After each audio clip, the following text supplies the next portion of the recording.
யாருக்கு நன்மை செய்வார் என்று கேட்டால், எபிரேயருக்கு எழுதின 11ஆம் அதிகாரம் 6ஆம் வசனம் இப்படி சொல்லுகிறது, விசுவாசம் இல்லாமல் தேவனுக்கு பிரியமா இருப்பது கூடாத காரியம்.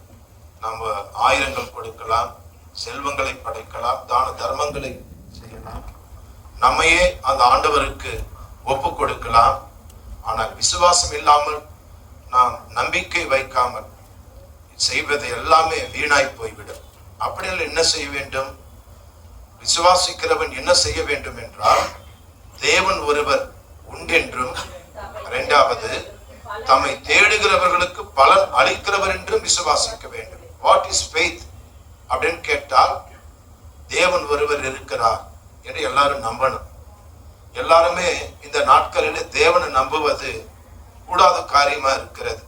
கொஞ்ச காலம் நம்புவாங்க, பிறகு அந்த நம்பிக்கை நடக்காததுனாலே, எதிர்பார்த்தது கை கூடாததுனாலே நம்பிக்கை ஆண்டவர் மேலே விட்டு விட்டு சரி நம்ம வழிகளை பார்ப்போம் என்று மனித முயற்சிகளை மேற்கொள்வோம், மனித சகாயங்களை தேடி போவோம்.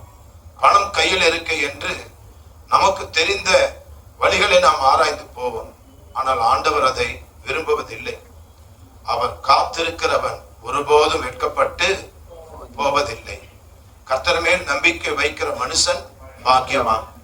அதனாலதான் தேவன் ஒருவர் உண்டு என்று நம்பணும். There is a God. நிச்சயம் என் தேவன் எனக்கு உதவி செய்வார். அதற்கு நல்ல ஒரு உதாரணம் யோபு.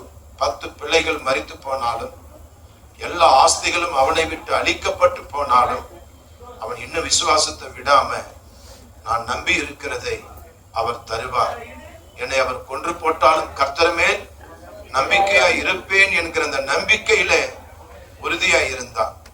பாருங்க, யானையினுடைய பலம் தும்பிக்கை, மனிதனுக்கு 2 கை என்று எல்லாரும் நினைப்பாங்க.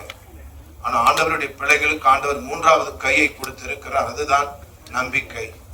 அன்பான தேவ பிள்ளைகளே, இங்க அப்படித்தான் நமக்கு முன்பாக இந்த அருமை பிள்ளைகள் டேவிட்சன் லிடி அவர்கள் இந்த 3வது கையை பலமாய் பெற்று நமக்கு முன்பாக இன்றைக்கு சாட்சியாய் இருக்கிறார்கள்.